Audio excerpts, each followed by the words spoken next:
Amém, tá conectado já, amém. A paz do Senhor Jesus para Jéssica, para Anestina, para Maria Oliveira, para Cláudia, para Duda, para Elizabeth, para Daniel, para Cida, para Dona Maria.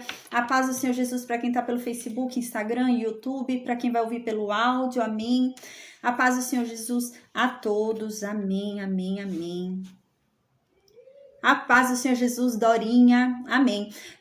Hoje a gente vai ter uma aula extraordinária, a gente vai ver um salmo incrível, um salmo emocionante de Davi. Eu já tô emocionada antes de começar a ler o salmo.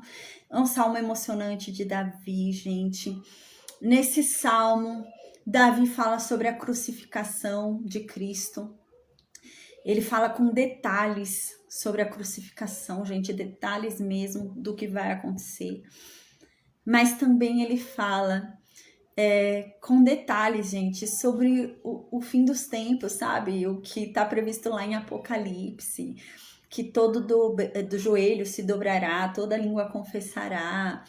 E Davi fala tudo isso, gente, é extraordinário nesse salmo. É um salmo muito emocionante, porque quando a gente lê esse salmo, gente, esse salmo, ele é escrito do ponto de vista de quem está sofrendo. Então, eu tô até emocionada, por isso que é tão emocionante esse salmo, porque mostra um pouco pra gente do ponto de vista de Jesus, porque esse salmo foi escrito por Davi, né? Foi escrito por Davi, em algum momento da vida dele, isso coube pra ele e ele escreveu isso, né? Mas aponta para Cristo, né? E se cumpre em Cristo isso que ele escreveu. E Davi escrevia no ponto de vista dele, e ele se sentia como Cristo nesse momento, né? E ele mostra o ponto de vista dele sobre isso, né? E isso nos direciona a Cristo. E é tão emocionante porque a gente consegue perceber do ponto de vista de Cristo a crucificação, né? É muito emocionante esse Salmo 22, muito mesmo. Eu quero aproveitar a aula de hoje, já que a gente vai falar sobre a crucificação, já que a gente vai falar sobre Jesus Cristo. Eu quero tirar uma dúvida. Na verdade, eu já tirei essa dúvida para a aluna, né? Só que eu quero tirar essa dúvida agora para todo mundo aqui.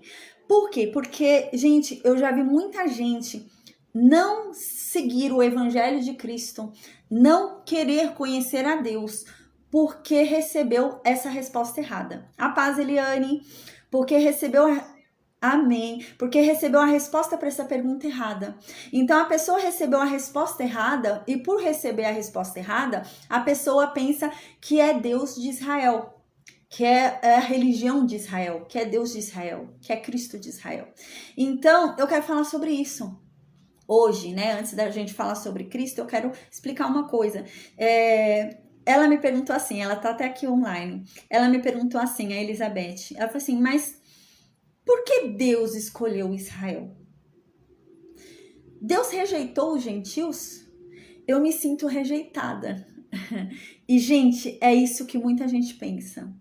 Teve uma vez que eu vi um aluno escrevendo, né, no meu mural de estudo, né, no meu mural que fica lá, a divulgação para novos alunos entrarem, ele escreveu no meu mural. Ele falou assim, é por isso que o nosso país não vai para frente, porque a gente fica indo na religião dos outros. Indo na religião de Israel. Ele foi escrever assim. E, gente, eu pensava assim também em um determinado tempo da minha vida, porque ninguém me respondia essa pergunta certo, conforme a Bíblia. E a Bíblia tem a resposta para essa pergunta. Não é uma resposta da minha cabeça. É uma resposta que está na Bíblia. Porque realmente, gente, se a gente responder errado essa pergunta, a pessoa vai pensar, eu não quero Deus. Deus não me quis.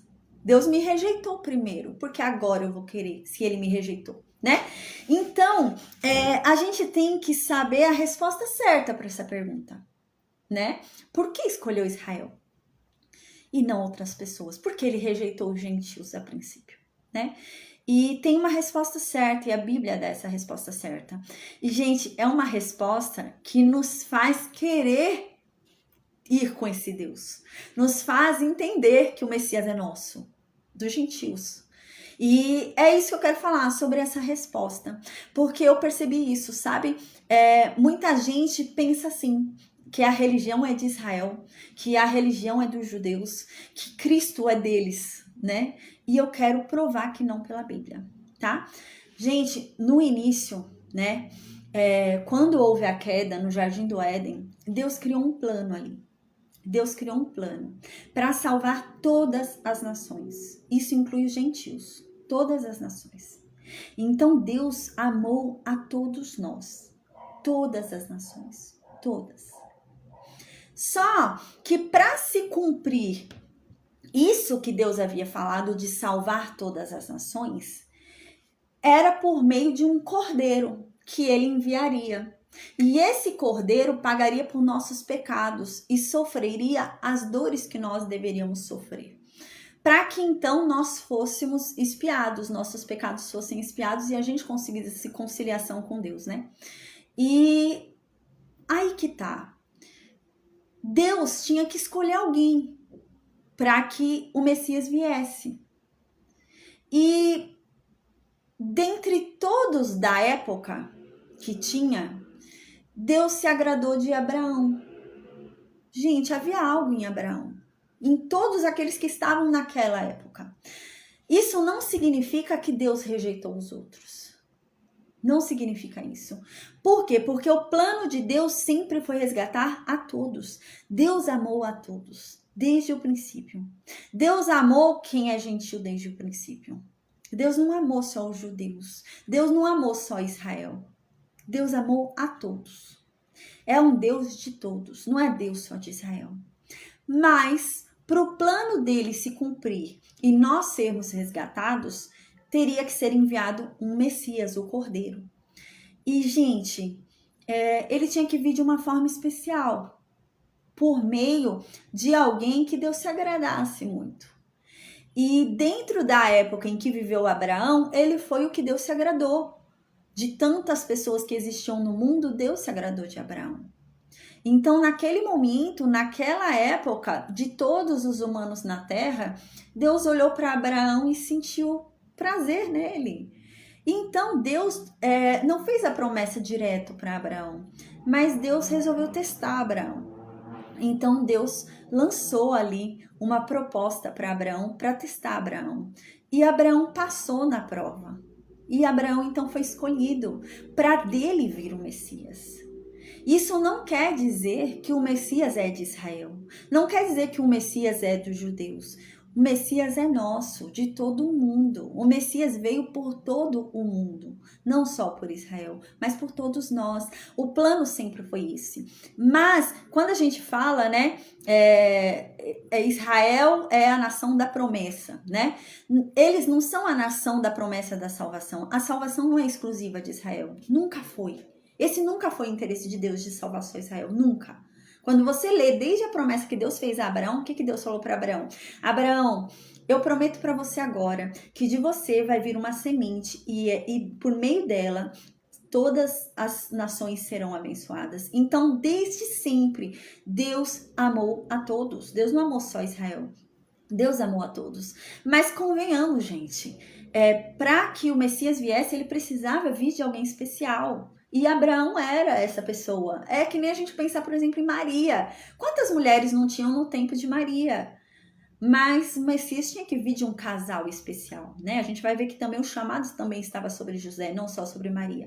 Mas havia algo especial naquele casal. Algo especial havia em José, algo especial havia em Maria. E Deus escolheu eles. Podia ter sido outra, né? Mas Deus se agradou deles, né? Quer dizer que Deus não amava os outros? Amava, gente, claro que amava, né? Só que realmente, para que o Messias viesse, para que aquele cordeiro viesse, precisava vir o cumprimento da promessa, realmente precisava vir de alguém que Deus se agradasse, né? Então foi isso que aconteceu. Deus escolheu Abraão. E Deus se agradou de Abraão. Na época, Abraão era um bom homem. Aí, dos filhos de Abraão, Deus escolheu Isaac. Falou, não vai ser dos filhos da sua concubina, né? Quetura, e nem vai ser da escrava Agar. Não, vai ser Isaac. Então, Deus já fez mais uma promessa. E depois de Isaac, Deus escolheu mais um. Tinha ali para escolher Esaú ou Jacó. Deus escolheu Jacó. Aí, de Jacó, Deus escolheu Judá. Os outros não eram amados por Deus? Eram, gente. Só que precisava ser alguém especial para que o Messias viesse desse alguém especial, né? O Messias não podia vir de qualquer um, né? O Messias tinha que vir de alguém especial. E depois de Judá, quem Deus escolheu? Davi. Deus se agradou de Davi. E o Messias tinha que vir de Davi, tá? Então eu queria dizer isso porque às vezes as pessoas param e pensam, né, que essa religião é uma religião de Israel. Ah, não, Deus escolheu Israel. Gente, não, Deus não escolheu Israel para salvar Israel. Deus escolheu Israel para que de Israel viesse o Messias. Isso sim, eu não posso negar. É assim como eu dizer, né, também, que Maria, gente, foi uma mulher afortunada. Maria é uma mulher bendita. Poxa, essa mulher foi escolhida dentre tantas mulheres para gerar o Filho de Deus. Uau! Essa mulher é especial. Ela foi especial. José foi especial, né? E é a mesma coisa Israel.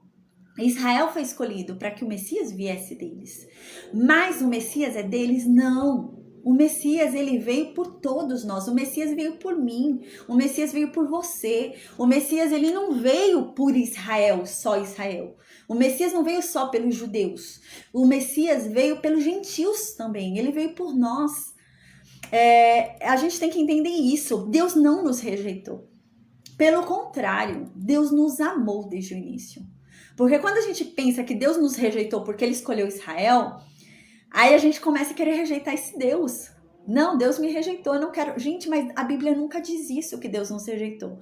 Pelo contrário, a primeira promessa que há na Bíblia é que Deus quer resgatar o mundo. Deus quer resgatar todas as nações. A paz ou a solua. Deus quer resgatar o gentil. Deus quer resgatar a todos. Então Deus não nos rejeitou. Deus não nos rejeitou e escolheu Israel.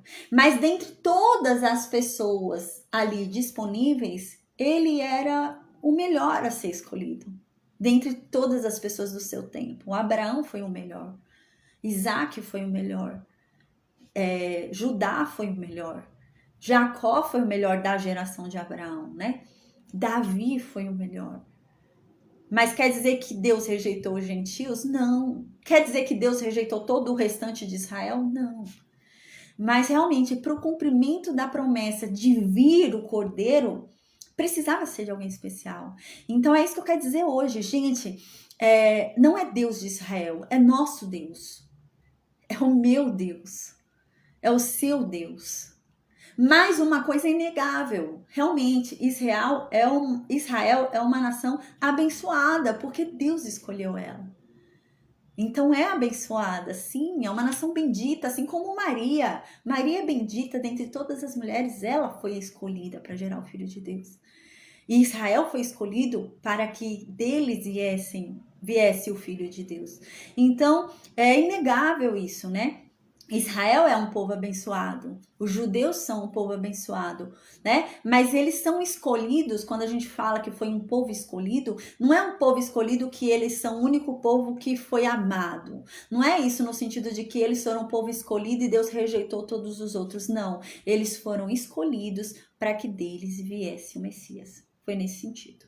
Mas isso não quer dizer que Deus nos odeia. Deus nunca nos rejeitou. Pelo contrário, o plano de Deus sempre foi enviar o Messias para salvar a todos, inclusive os gentios, que é o que Cristo faz, nos salvar hoje. Amém, tá? Então a gente tem que ter essa consciência, gente. Amém. A gente precisa ter essa consciência, né? Porque senão a gente vai ficar pensando que Jesus é só dos judeus e não é. Tá? Jesus é nosso. Amém. Glória a Deus. Tá? Amém, amém, amém. A aluna tinha me perguntado isso na última aula e eu achei muito oportuno falar hoje, já que a gente vai falar sobre a crucificação de Cristo, né? Amém. A paz, Malta. Amém. A paz do Senhor Jesus, entrou gente, Lucilene, né? Lucileia, amém. Gente, então eu vou fazer a oração agora, tá bom? Já que eu já falei isso, eu já expliquei, tá? Que Deus não nos rejeitou, Deus nos amou desde o início, né? Deus não escolheu Israel e rejeitou os gentios, não. Deus amou a todos nós desde o princípio. Mas ele escolheu Israel para que de Israel viesse o Messias, tá? Isso não significa que ele nos rejeitou, que ele não nos amou. Não. Significa que algo havia ali em Abraão que Deus amou mais Abraão. Algo havia ali em Isaac que Deus amou mais Isaac, algo havia em Jacó que Deus amou mais Jacó, e é isso. Algo havia em Davi que Deus amou mais Davi. Mas, uma coisa que eu quero falar, que eu havia esquecido, uma coisa importante também, continuando nisso. Gente, hoje, o Messias já veio, é claro, né? A gente sabe que o Messias já veio. Mas ainda hoje, nós continuamos sendo chamados, né? Assim como Deus chamou Abraão. Ainda hoje, Deus continua nos escolhendo, sabia? E Deus escolhe os gentios. A paz, Albert, Deus escolhe os gentios, gente. E você é prova disso, eu tenho certeza, e eu sou prova disso.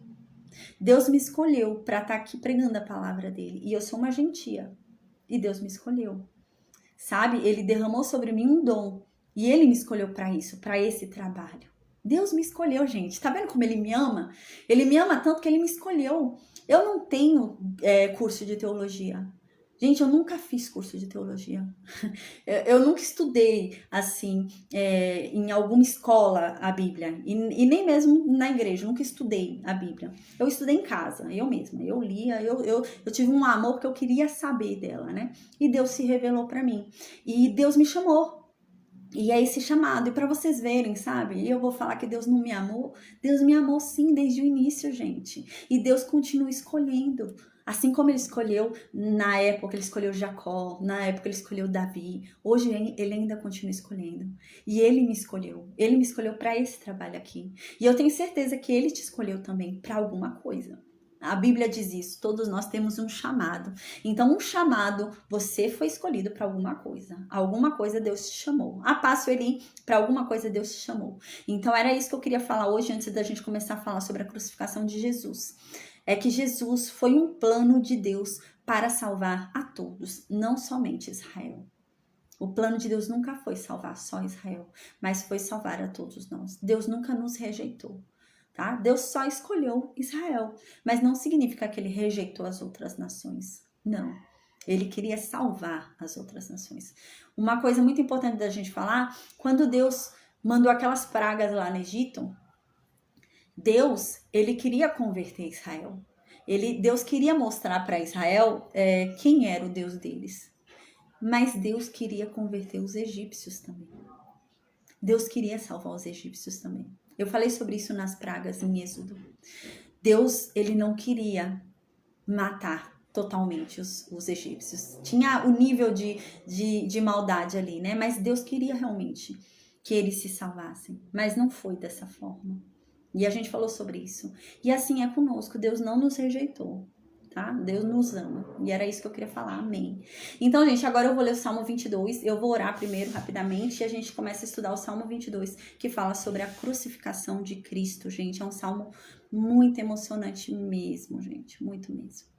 Amém. Meu Deus, obrigada, Pai. Obrigada por estarmos aqui reunidos diante da Tua santa palavra, diante da Tua santa presença, Senhor. Amém. Meu Deus, fala conosco, Pai. Ai, meu Deus, que a sua palavra seja irresistível aos nossos ouvidos, aos nossos corações, às nossas mentes.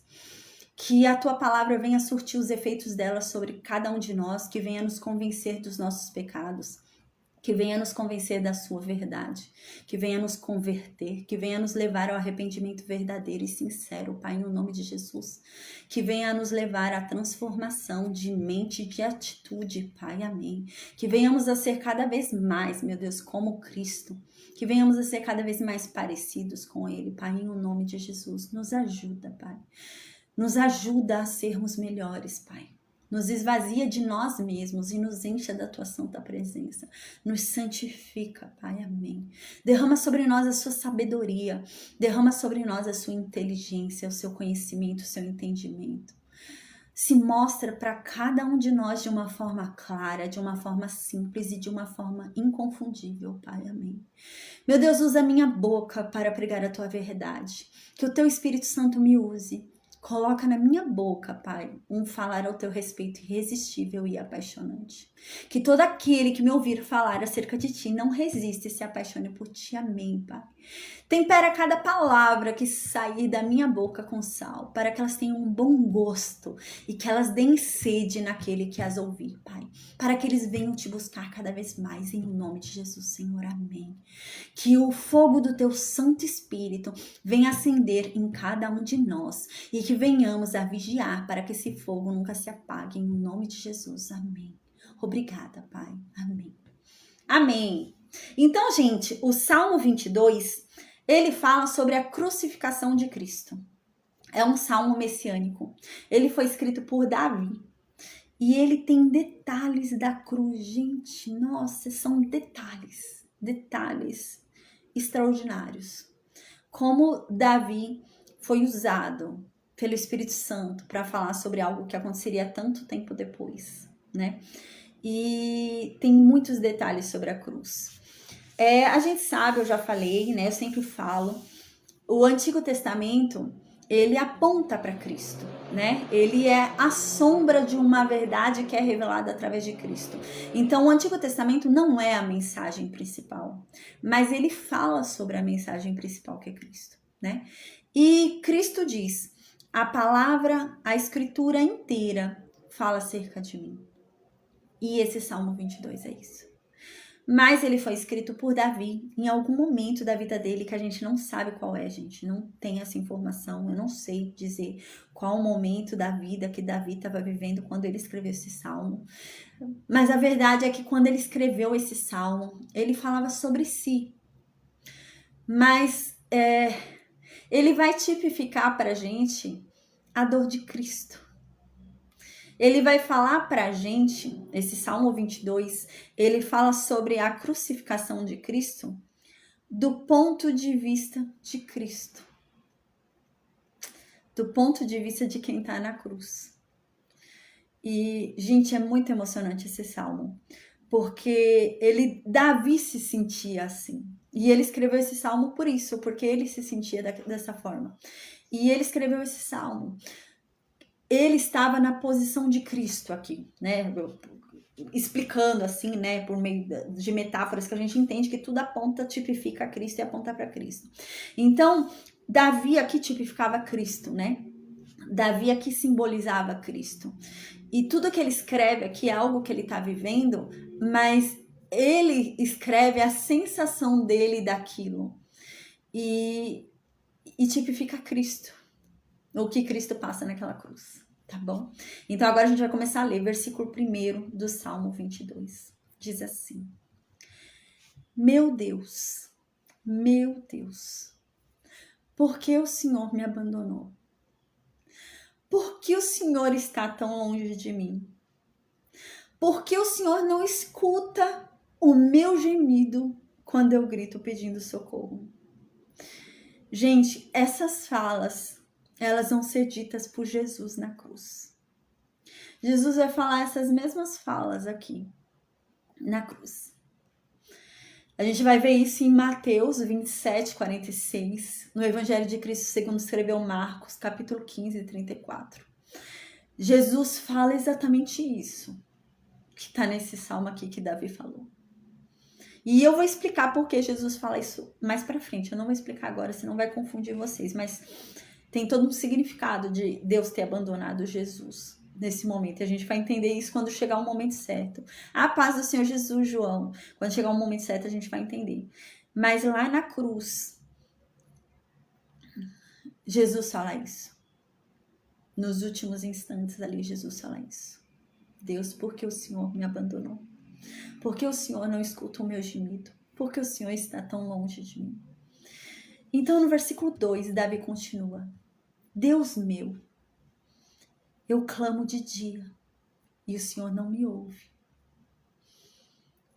De noite eu não tenho paz, eu não tenho sossego. Versículo 3.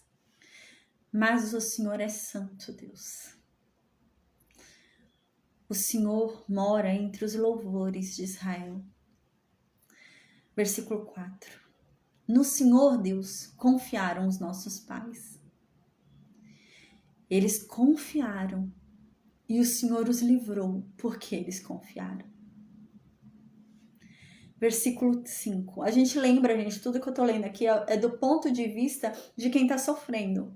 Então aqui é do ponto de vista de Cristo, né? Assim como Davi tá tipificando Cristo aqui, né? Davi tava sofrendo algo aqui que ele escreveu esse salmo. E tipifica isso, o sofrimento de Cristo na cruz. Então aqui no versículo 5 continua. A ti, Deus, os meus pais clamaram e eles escaparam. Nós estamos no Salmo 22, João. Tá no versículo 5. A ti clamaram os meus pais e eles escaparam. Eles confiaram no Senhor Deus e eles não foram enganados, não foram desiludidos. Versículo 6. Mas eu sou verme e não homem. Eu sou um opróbrio dos homens e desprezado do povo. E a gente vai ver, gente, que realmente na cruz ali foi isso que aconteceu. Enquanto Jesus estava na cruz, pendurado, sofrendo, vieram algumas pessoas e ficavam desprezando a Jesus. E ficavam falando, não é você o filho de Deus? Então desce dessa cruz. Cadê o seu Deus? Você não é filho de Deus? Porque, então Deus não te ama, porque Deus está te deixando aí, porque Deus não te tira dessa cruz. E começaram a desprezar a Jesus. E aqueles que admiravam a Jesus agora tinham vergonha. Foi o que eu falei uma vez em uma aula, a gente vai ver mais pra frente. Para os judeus, era uma vergonha muito grande ser morto na cruz. Era a pior das mortes, assim, sabe? Era alguém que era maldito, né? A lei dizia, né? Maldito é aquele que foi pendurado no madeiro. Então era uma morte, assim, abominável para os judeus. Eles desprezavam quem morria assim. Eles abominavam quem morria assim. E é isso que está falando aqui. Agora, eu não sou mais homem. Nem mais homem eu não sou. Eu sou um verme. Porque os homens olham para mim com vergonha. Os homens olham para mim com desprezo. Né? E, gente, é muito emocionante quando a gente para pensar assim no contexto de Cristo, né? Porque realmente isso simboliza Cristo, né? E realmente ele vai passar, sabe? Por esse opróbrio, assim, sabe? Essa humilhação, nossa, coitado, ele pede água, vão dar vinagre, sabe? Humilhando mesmo ele. Vão tratar ele não como um homem mesmo, vão tratar ele como um nada naquela cruz, sabe? E é isso que no versículo 6, Davi em algum momento da vida dele tá sentindo. E ele tá falando, eu não sou mais tratado como um homem. Agora me tratam como um verme, me tratam como um nada. Eu sou a vergonha dos homens. Eu sou o desprezo do povo. O povo olha para mim e tem desprezo, o povo olha para mim e tem vergonha, né? Então, aponta para Cristo, né? Que morrer no madeiro era uma vergonha. A gente vai ver no Novo Testamento, um apóstolo até fala, eu não tenho vergonha do meu evangelho. Eu não tenho vergonha do meu Messias ter morrido na cruz. Porque eles tinham vergonha, gente. Era vergonha. Porque era muito difícil para um judeu aceitar que o seu Messias morreu na cruz. Era uma morte assim maldita. Era uma morte reprovável. Então no versículo 7 Davi continua: todos os que me veem zombam de mim, mostram a língua e balançam a cabeça. E a gente vai ver no Novo Testamento, quando a gente for estudar, quando Cristo estiver na cruz, vai acontecer isso, gente. Cristo vai estar lá na cruz e vão chegar pessoas, vão ficar zombando dele, vão lá como se fosse... sabe aquela coisa que você põe a jaula ali para deixar em exposição? É isso. E vão lá ficar vendo, vão ficar zombando, né? E é no versículo 7 mesmo. A gente vai ver que isso vai acontecer com Cristo, que vão lá ficar zombando dele, vão lá, como se fosse uma exposição de um animal, de alguma coisa assim, sabe? Fala isso em Mateus 27, 39, fala isso em Marcos 15, 29, fala isso em Lucas 23, 35. Que quando Cristo estiver na cruz, vão vir pessoas zombar dele por estar na cruz. Né? As pessoas vão falar, você não disse que ia construir o templo em 3 dias? Então desce daí, salva a si mesmo. Você não consegue nem se salvar e tá dizendo que vai construir o templo em 3 dias, né? Então as pessoas começam a falar isso para Jesus. No versículo 8, Davi continua. Isso também vão falar para Jesus, que está no versículo 8. No versículo 8 diz assim: eles ficam dizendo para mim, Você confiou em Deus. Então por que Ele não te salva? Se Ele gosta de você, por que Ele não te ajuda? Gente, vamos falar isso para Cristo. Vamos falar isso para Cristo. Em Mateus 27, 43, vamos falar que Ele deve estar lá na cruz porque Deus não gosta dele. Você não é filho de Deus? Então cadê Deus para te salvar, já que você é filho dele, né? Aí no versículo 9 continua, diz assim: mas tu és o que me tiraste do ventre. Fizeste-me confiar, estando aos seios da minha mãe. Então aqui é essa pessoa, né, que tipifica Cristo, que está falando ali como Cristo, né, que é Davi. Fala agora, mas o Senhor Deus, foi o Senhor que me fez viver. Deixa eu só... Lucileia, você não tá conseguindo ouvir? Gente, tá bom o Meet ou vocês estão com problema para me ouvir no Meet? Dá pra ouvir? Ô Lucileia, eu vou pedir para você, por favor, desconectar e entrar de novo. Às vezes deve ser alguma interferência no seu. Eu te espero voltar. Se você quiser sair, eu espero você voltar. Pra gente fazer um teste e ver se o áudio fica melhor pra você. Você quer fazer esse teste? Lucileia, você quer fazer essa tentativa? Você sai, eu espero você voltar e a gente continua a aula? Ou não? Dá pra você me ouvir melhor agora? Lucileia? Nossa, acho que ela não deve estar me ouvindo.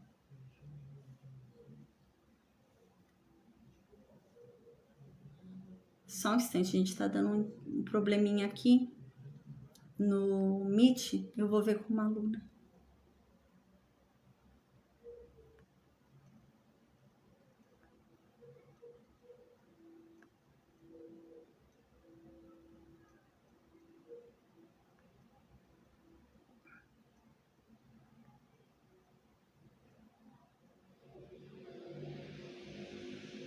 Ah, pode ser. A Duda tá falando que deve ser, o celular dela deve ter travado. Também tô achando que ela não tá respondendo mais, né? Ela parou de responder, pode ser. Eu acho que o celular dela travou mesmo. Ela não responde, ela tava falando, né? Deve ser isso mesmo. Então, eu vou continuar, amém. Então, no versículo 9, né? Diz assim, né? Davi diz, né? Tipificando a Cristo, né? Na cruz. Mas o Senhor, Deus, foi o Senhor que me tirou do ventre da minha mãe. Foi o Senhor que me fez viver.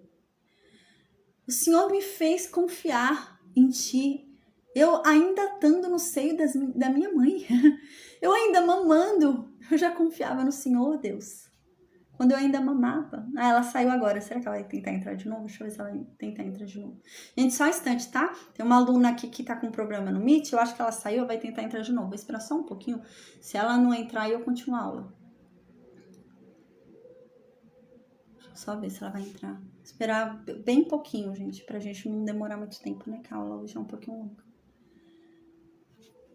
Não, vou continuar. Ela ainda não voltou, então eu vou continuar, tá bom? Amém. Então aqui ele fala: Deus, o Senhor me fez confiar em Ti desde quando eu ainda mamava na minha mãe. E no versículo 10 continua. Ah, ela voltou. Lucileia, você consegue me ouvir agora?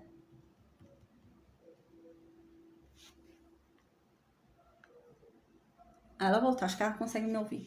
No versículo 9... Ah, deu certo. Amém, amém, que bom.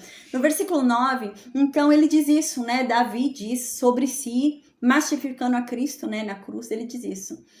Mas o Senhor, Deus, foi o Senhor que me tirou do ventre da minha mãe. Foi o Senhor que me fez nascer. Eu confio no Senhor desde quando eu mamava no peito da minha mãe. No versículo 10, continua. Sobre ti fui lançado desde a madre. Tu és o meu Deus. Desde o ventre da minha mãe. Desde o ventre da minha mãe eu fui lançado para ti. Eu sou teu. Gente, não é Cristo falando isso daqui, gente. É incrível, esse salmo é messiânico. Esse salmo, você imagina Cristo falando isso daqui, porque esse salmo é messiânico. E aqui diz isso. Desde o ventre da minha mãe eu fui lançado para ti, Deus. Eu sou teu. Versículo 11. não te afastas de mim, pois a angústia está muito perto. E não tem ninguém que me ajude. Não tem outro que me ajude. Não se afasta de mim. Muitos touros me cercaram. Fortes touros de Bazã me rodearam. Era assim que ele se sentia, né? Os inimigos deles armaram contra ele, cercaram ele de uma forma como touros fazem, sabe? O touro vai, sabe, querendo dar chifrada e ele vai no determinado até dar chifrada. É isso que ele tá falando. E ele tá falando que não foi um só, não. Foram vários. E é o que vai acontecer com Cristo, a gente vai ver, né? Os fariseus vão se juntar com os saduceus, que vão se juntar com os romanos, vai todo mundo se juntar para ir contra Cristo. Então, no versículo 13, continua. Abriram contra mim suas bocas, como um leão que despedaça e que ruge. Eles começaram a abrir as bocas dele contra mim. E eles são como um leão que eles ficam rugindo e despedaçam, né? E realmente, tanto fizeram que inventaram conversa, a gente lembra, né? Inventaram tanta coisa ali para prender Cristo e foi. E no versículo 14, então aqui fala: como água me derramei. Ele quer dizer aqui que ele já não tem mais forças. Então ele fala, não tem mais força. Quando ele fala como água me derramei, ele está querendo dizer que não tem mais força. E ele fala, e todos os meus ossos se desconjuntaram. Ele está querendo dizer, meus ossos saíram do lugar. Meus ossos já não estão mais no meu lugar, estou com dor. E aqui continua, o meu coração é como cera. Derreteu-se no meio das minhas entranhas. Versículo 15. A minha força se secou. Tá como um caco. Seco, seco, seco. E a minha língua começa a pegar o meu paladar. O Senhor me colocou no pó da morte. Aqui ele tá falando que agora a boca dele tá seca. E Cristo vai falar isso.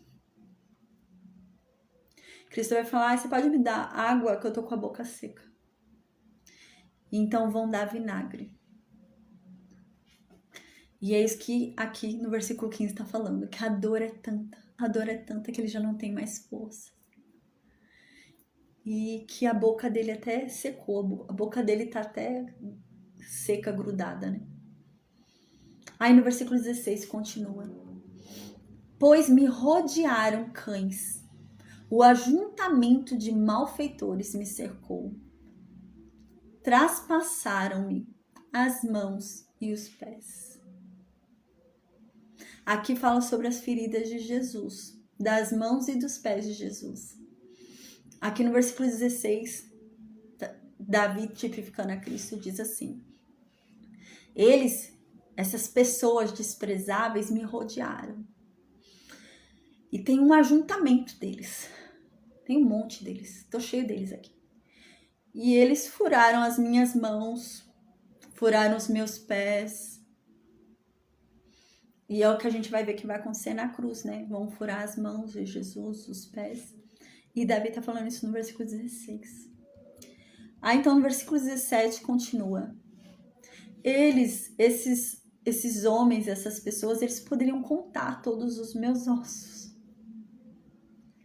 Eu tô aqui tão entregue, tão... que eles podiam contar os meus ossos. E eles ficam me vendo. E eles ficam gostando do que estão vendo. Eles ficam admirando o que estão vendo. E no versículo 18 continua. Eles ficam sorteando entre eles a minha roupa. E é o que vai acontecer com Jesus. Eles vão sortear as roupas de Jesus, né? Diz isso em Mateus 27, 35, diz isso em Marcos 15, 24, diz isso em Lucas 23, 34 e em João 19, 24. E Davi já pronuncia isso, já fala isso aqui, né? E aponta para Cristo. E fala que esses homens, essas pessoas que estão ali fazendo isso com ele, furando os braços dele, furando as mãos dele, furando os pés dele, essas pessoas estão brigando pela roupa dele, estão repartindo, dividindo a roupa dele, tirando sorte para ver quem fica com as roupas. No versículo 19, então, continua. Mas o Senhor, meu Deus, não se afasta de mim. É triste, né, quando a gente para pensar assim em Cristo falando isso, né? Porque esse salmo aponta para Cristo, né? É um salmo messiânico que Davi escreveu. E Davi sentia isso tudo. E Davi tipifica Cristo nesse salmo, né? É como se Cristo estivesse falando pra gente da dor dele naquela cruz. E aqui ele fala: tá tudo isso acontecendo, mas só não se afasta de mim, Deus. É isso que está dizendo no versículo 19: só não se afasta de mim. O Senhor é a minha força, mas vem me socorrer logo. Versículo 20: livra a minha alma da espada. Livra a minha alma do sofrimento que eles estão me impondo. Livra a minha alma deles, né? Da espada deles. E das presas do cão. Livra a minha vida. Aqui no versículo 21 continua. Salva-me da boca do leão e da força dos touros. Sim, Deus, me responde. E então, versículo 22, eu vou declarar o teu nome aos meus irmãos. Eu vou te louvar no meio da congregação. Em Hebreus 2:12 fala sobre esse versículo.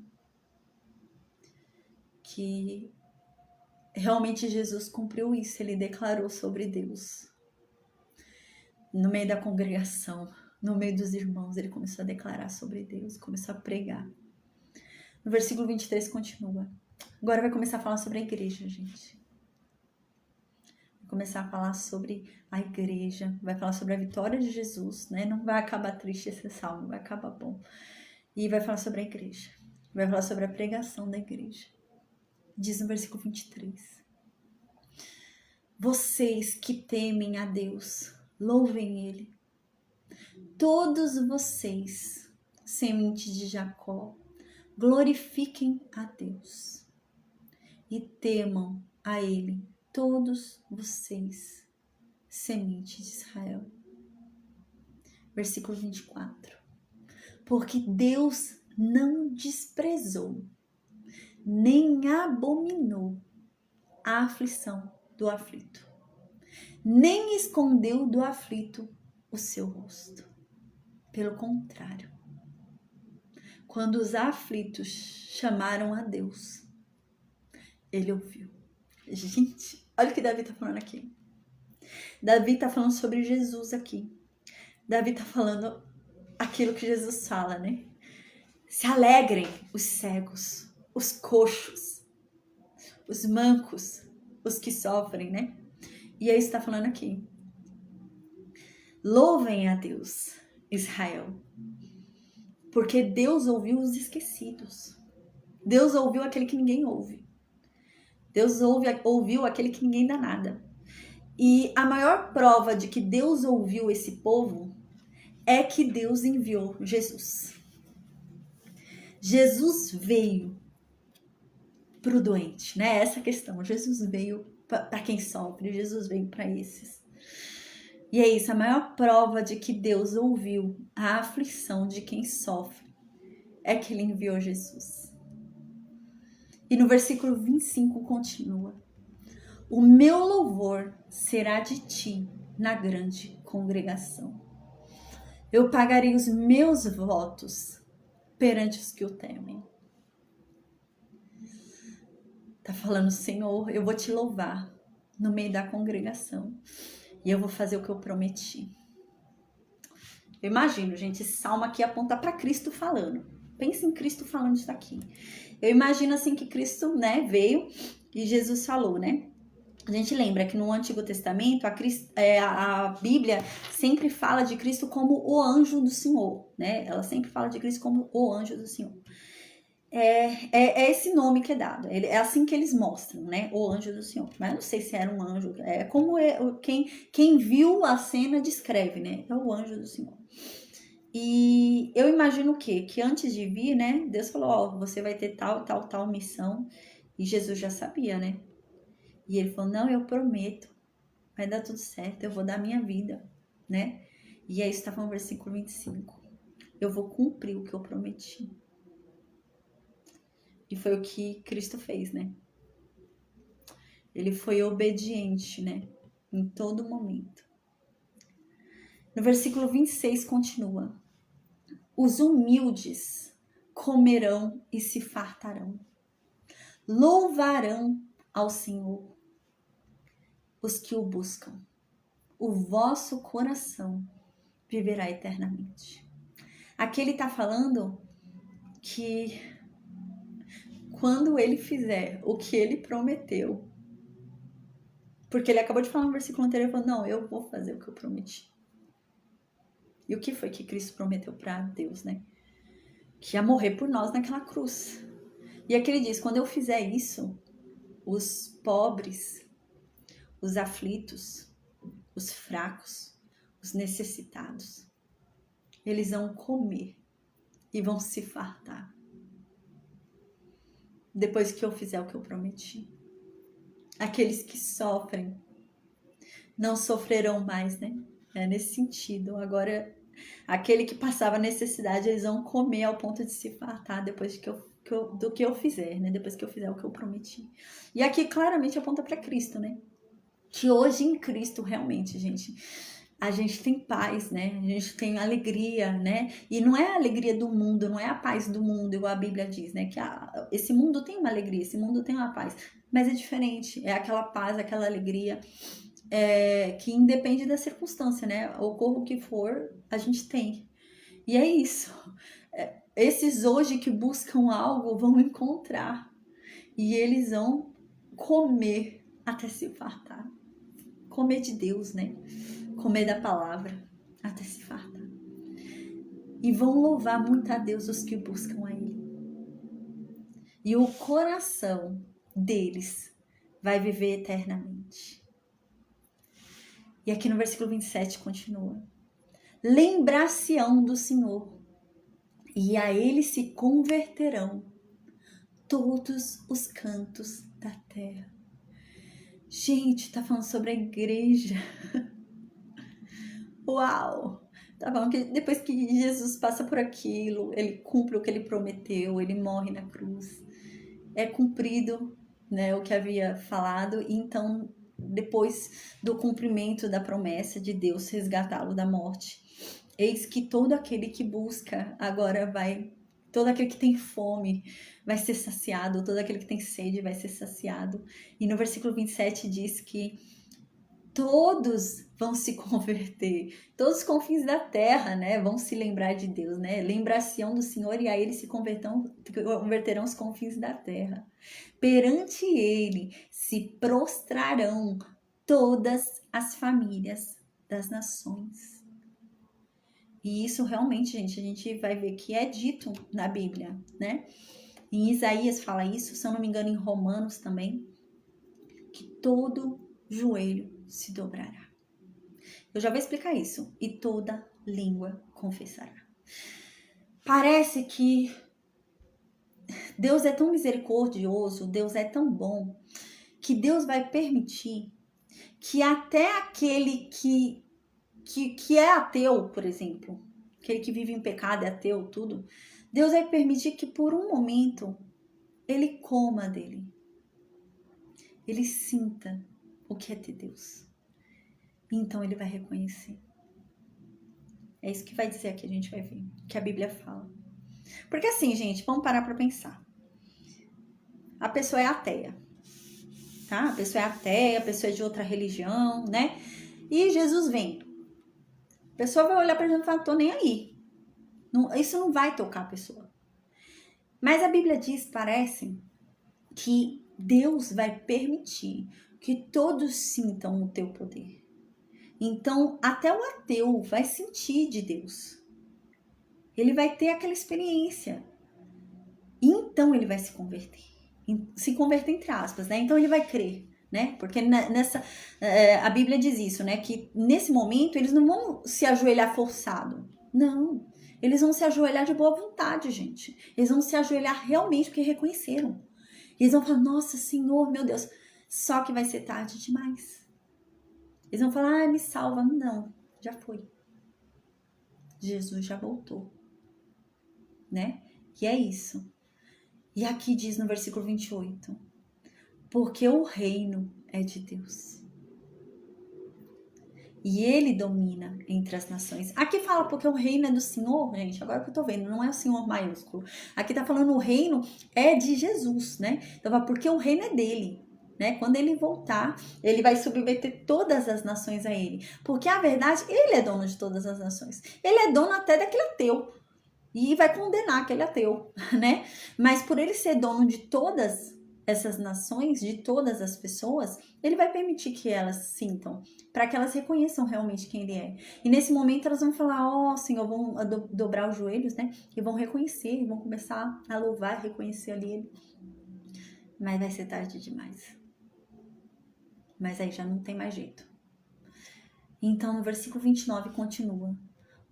Todos, aqui no versículo 29 que diz isso, parece que Deus, pela misericórdia dele, vai fazer com que até aquele que não merece, o pecador, né? O pecador que vai ser condenado, que experimente de Deus antes de ser condenado. Ele vai experimentar. Por isso que ele vai se dobrar. Porque, gente, se a gente parar para pensar, se não tiver essa experimentação real, essa vivência, né? Você sentir, você não vai se dobrar. Né? Tem que ter aquela a paz, Adolfo, você tem que ter aquela experiência, né? E é isso que Deus está falando. Até aquele ateu, até aquele que é de uma religião totalmente demoníaca, vai sentir Deus nesse momento. E então, nesse momento, ele vai reconhecer. Ele vai ser convencido. E ele vai cair de joelhos. Mas vai ser tarde demais. Mas Deus vai deixar ele experimentar, para ele reconhecer. Versículo 29 diz isso. Todos os orgulhosos vão se curvar na presença desse rei, que é Jesus, e vão adorar a ele. E todos os que descem ao pó vão se prostrar. Tudo que é todo humano, todo ser vai se dobrar a ele. E nenhum poderá reter viva a sua alma. Ninguém vai poder se salvar sozinho. No versículo 29 está falando num aspecto apocalíptico, né? Porque no versículo 29, gente, não está falando dos salvos. O versículo 29 está falando dos condenados. O versículo 29 está falando que Deus, em sua infinita misericórdia, em sua bondade, vai permitir que os condenados, antes de serem julgados e condenados, recebam do teu poder. Então eles vão se dobrar. Mas é tarde demais. Mas eles vão se dobrar. Por isso que, né, depois na Bíblia a gente vai ver mais pra frente, tem até aquela... tem até uma parábola, né, que fala que o rico, né, tá no inferno e fala, ai, Senhor, né, que ele queria passar pro outro lado, ele não queria ficar no inferno, não. E é isso, gente. A pessoa vai se converter, mas já era. Já era. A pessoa não vai estar feliz no inferno. A pessoa vai estar arrependida. A pessoa vai falar, porque eu não acreditei. Eu tô passando tudo isso porque eu não acreditei e era verdade. É assim que vai estar lá. Rangendo os dentes dessa forma. E aqui então diz isso, né? No versículo 29.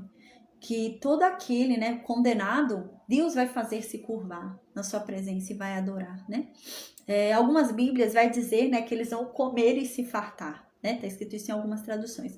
Mas é no sentido que de Deus vai dar de comer e fartar, no mesmo sentido que ele vai dar dos salvos. Então, eles vão experimentar de Deus, eles vão ter alguma experiência com Deus. Porque, gente, senão eles não se dobrariam. Então, eles vão ter alguma experiência que vai convencê-los. Então, eles vão ter alguma experiência, alguma ligação ali com Deus que eles vão se convencer. E então, eles vão se ajoelhar. Mas vai ser tarde demais. E é isso que está dizendo aqui, é tarde demais. E nenhum deles vai poder segurar a sua alma viva. Eles não vão poder dar conta da sua própria alma. Jesus vai lançar aquela alma para o inferno, para o lago de fogo e enxofre. É verdade, João. João tá falando lindo salmo, é Cristo falando pela boca de Davi, é verdade. E é isso, né, gente? Porque nenhum deles, nenhum desses condenados poderá reter viva a sua alma.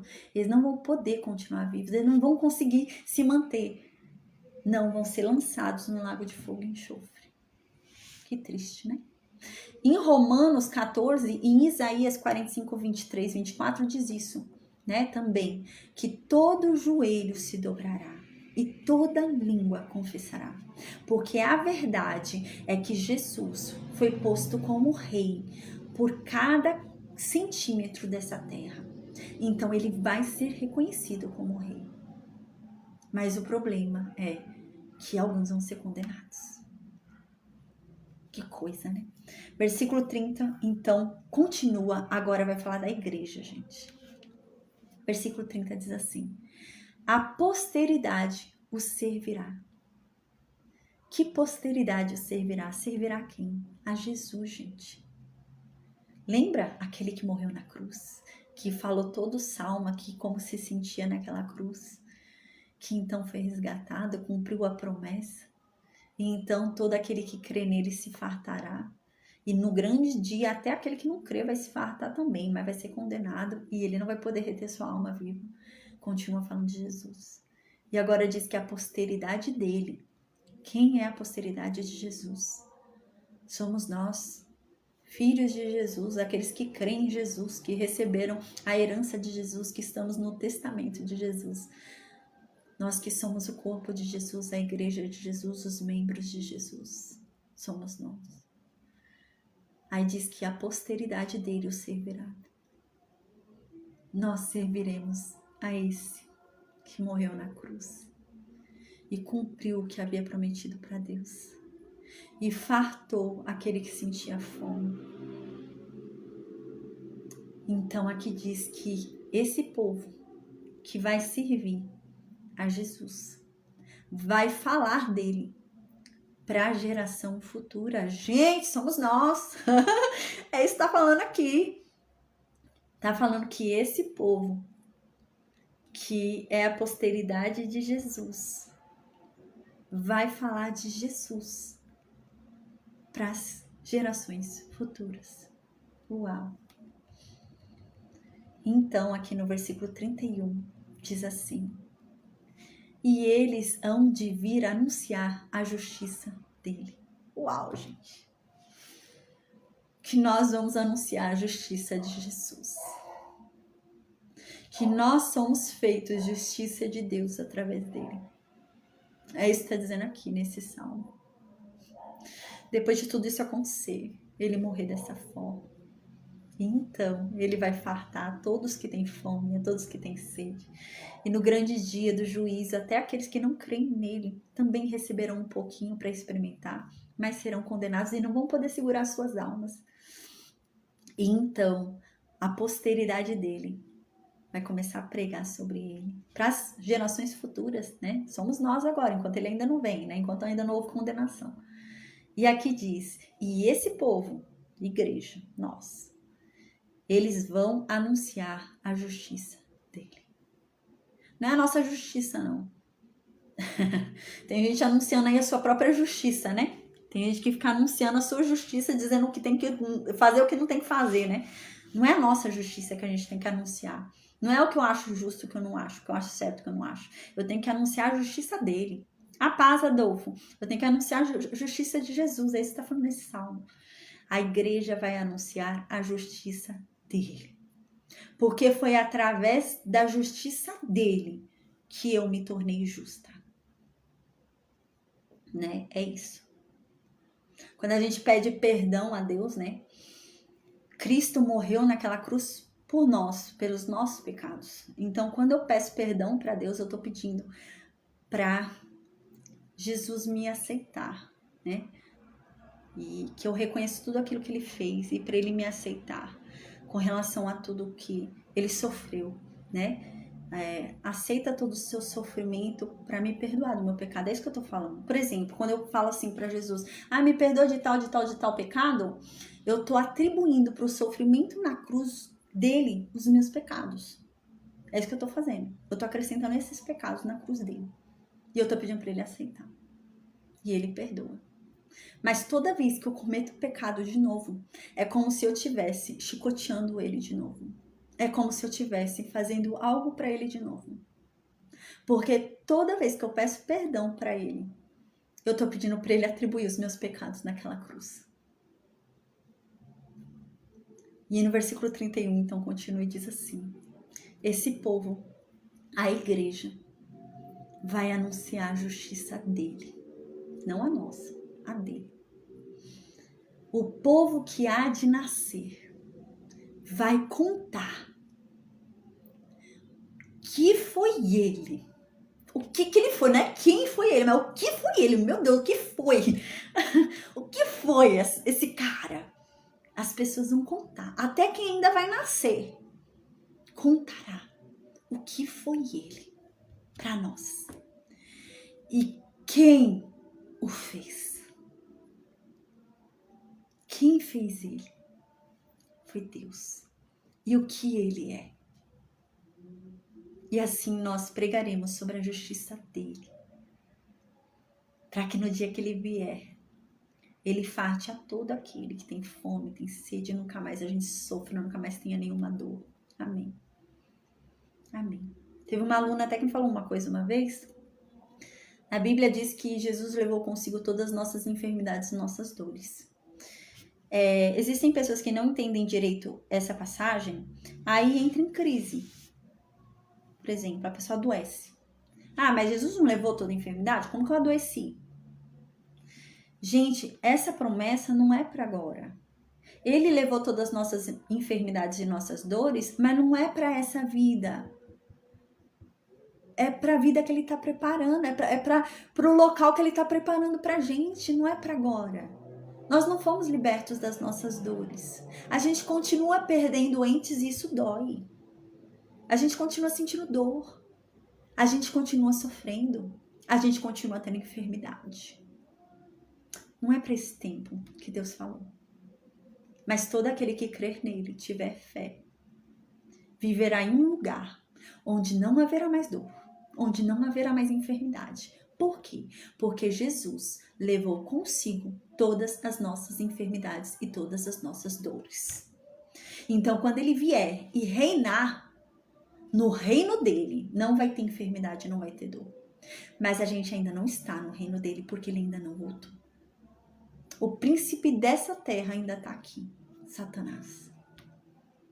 Mas Jesus voltará em breve. Amém. E ele vai cumprir tudo que já está escrito. E ele já pisou a cabeça da serpente. Amém. Glória a Deus, gente. Amém. Amém, gente. Eu falei que nós somos feitos justiça de Deus através de Cristo. Na segunda carta aos Coríntios fala isso, no capítulo 5, tá? Então, amém, gente. Que Deus abençoe cada um de nós. Esse salmo é muito emocionante. Graças a Deus consegui dar aula de hoje. Nossa, eu fiquei preparando a aula, eu chorava preparando a aula. É muito emocionante, né? Ainda mais quando a gente ouve esse salmo entendendo que é Cristo falando conosco, né? Deixa eu ver, o João tá falando que no versículo 30 fala dos sementes. Deixa eu ver. O João fez uma pergunta aqui, gente. Senhor, versículo... Como que tá escrito na tua tradução, João? É porque varia de tradução para tradução, né? Na minha tradução não tá escrito semente. Ele falou que na tradução dele tá escrito semente, né? Mas na minha não tá escrito semente, não. Deixa eu ver só um instante, gente, que tá dando uma pergunta aqui. E na minha tradução tá escrito outra coisa. Deixa eu ver a tradução que é mais parecida com o original. Essa minha é mais parecida com o original. Como que tá o seu? Pra ver em qual palavra que ele tá se encaixando semente. Porque o ruim é isso, né? Que no hebraico, A semente do evangelho. Ah, isso mesmo. É assim, é que eu não sei como que tá na sua tradução, né? Ele falou que na tradução tá dizendo, no versículo 30 da tradução dele, tá dizendo alguma coisa sobre semente, né? A minha tradução é Almeida Corrigida e Fiel, que é a mais parecida com o hebraico original, né? A dele é Almeida Corrigida. Mas é isso mesmo, quer dizer, no versículo 30, o conteúdo é esse, né? A posteridade o servirá. Então, aqueles que vierem depois de Jesus, a posteridade, os que crerem em Jesus, vão servir a ele. E falar-se-á do Senhor a geração vindoura. Então, a gente vai ficar falando dele para todas as gerações. Ou seja, pregar o evangelho. É isso mesmo, a semente do evangelho. Tá certinho, João? É a mesma coisa. O meu tá escrito diferente, mas é o mesmo significado. Significa que a gente vai pregar o evangelho para gerações futuras. Amém. Glória a Deus. Amém, gente. Amém. Então, gente, para finalizar, eu vou colocar um louvor, tá bom? Amém. Pra gente louvar aqui a Jesus. Ai, que Jesus maravilhoso, né, gente? É maravilhoso falar sobre ele. Ai, quando a gente chegar, então, no momento, né, de falar realmente, né, a história dele, nossa, é emocionante. Amém, amém. Eu vou colocar aqui, então, louvor, tá bom, gente? Amém. E a gente finaliza a aula de hoje. Amém, em nome de Jesus.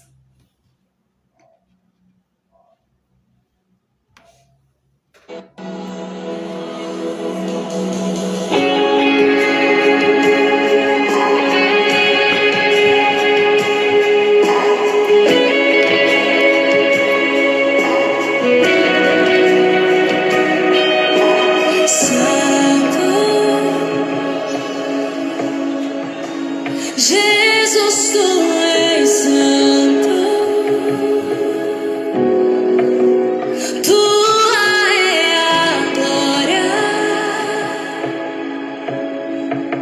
e toda a criação pra sempre cantará. Santo, diga, Jesus, tu és santo.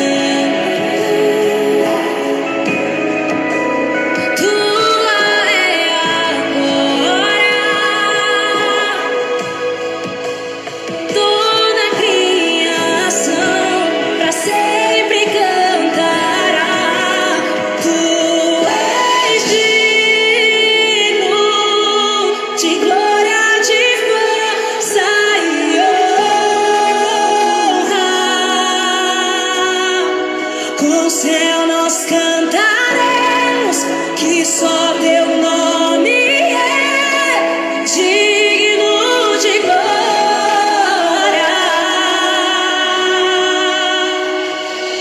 poderoso. Tu és poderoso. Tu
suas mãos a Ele, a sua voz. Hey. O início, o fim, teu reino é eterno, o autor da fé, Jesus é a massa.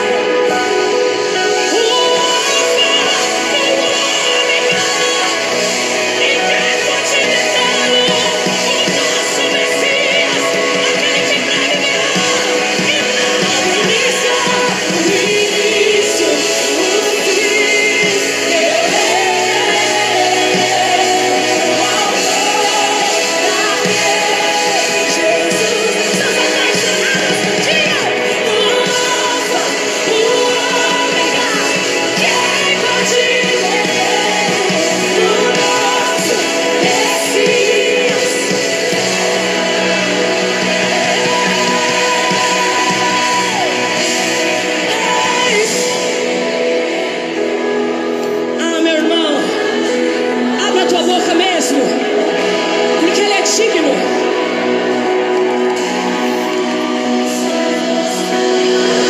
Que só teu nome, e é digno. Só tu és, com o céu nós cantaremos, só esse nome digno. Ergue a sua voz. Com o céu nós cantaremos, que só teu nome é digno, digno de glória.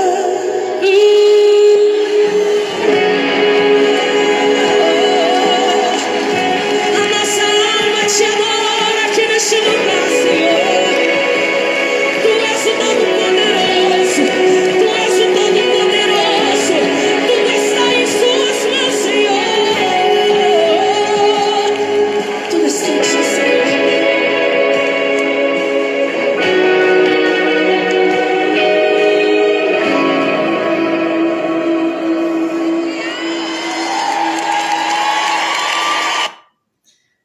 Amém, amém, amém. Glória a Deus, gente. Amém. Deus é muito bom, né? Ai, deu certinho hoje, né? Como eu tinha que começar mesmo falando aquilo, né? Que o Messias não é Cristo dos judeus, não é Cristo de Israel. Ele é o nosso Messias. Deus amou os gentios desde o princípio. Deus nos amou. Deus não amou só Israel. Eu disse isso no princípio da aula de hoje, né? Pra gente entender isso, né? Deus não nos rejeitou. Mas Deus escolheu Israel porque havia algo especial em Abraão. Mas Deus não nos rejeitou. Ele nunca nos rejeitou. O plano dele sempre foi nos salvar. Nós, gentios. O plano dele sempre foi salvar a todos nós. Amém. Deus é bom. Deus é maravilhoso, né? Então, amém, gente. Amém. Amém. Eu tô ainda emocionada da aula de hoje. Amém. Deus abençoe cada um de nós. Que essa palavra venha ecoar dentro de nós. Que venhamos a nos lembrar sobre todo esse sofrimento, gente. Quando você estiver a ponto de pecar, lê esse salmo e começa a pensar em tudo que Cristo sentiu naquela cruz. E entende que toda vez que você pede perdão para Ele, você está acrescentando os seus pecados daquela cruz. E eu acho que isso é o bastante para fazer a gente parar, sabe? É como se a gente estivesse açoitando mais uma vez Jesus. É como se a gente estivesse ferindo mais uma vez Jesus. Quando a gente peca, depois a gente vai na cara lavada ficar pedindo perdão. Como se a gente estivesse acrescentando ali. Eu estivesse indo lá bater na mão dele para colocar o prego. Quando eu tô pedindo perdão, eu tô fazendo isso. Toda vez que eu peço perdão por algum pecado meu, eu tô indo lá na cruz fazer algo. Eu tô indo dar uma chicotada nele. Eu tô fazendo alguma coisa. Porque eu tô acrescentando o meu pecado ali. E que a gente tenha essa consciência. E esse salmo é perfeito pra gente se colocar no lugar dele, ver o que ele passou naquela cruz, gente. E não era ele que era pra estar lá, não. Era a gente. E o sofrimento que nós merecíamos era muito maior. Era muito maior. E ele nos livrou disso e custou bastante para ele. Custou o preço dos nossos pecados naquela cruz. E eu nunca vou saber qual foi o preço do meu pecado naquela cruz. Nunca. Mas eu sei que houve um preço. E eu sei que não foi fácil e foi sério. Momentos antes dele passar por esse momento, ele fala pra gente, Jesus era homem, Jesus era humano como a gente. E Jesus teve medo. E Jesus fala pra Deus, Deus, se for possível, passa de mim esse cálice. A palavra de Deus diz que ele estava com tanto medo do que esperava ele, que ele suava sangue. Ele estava no maior nível de medo. Sabe aquela pessoa que tem medo e urina quando vê algo? Ele estava num nível maior.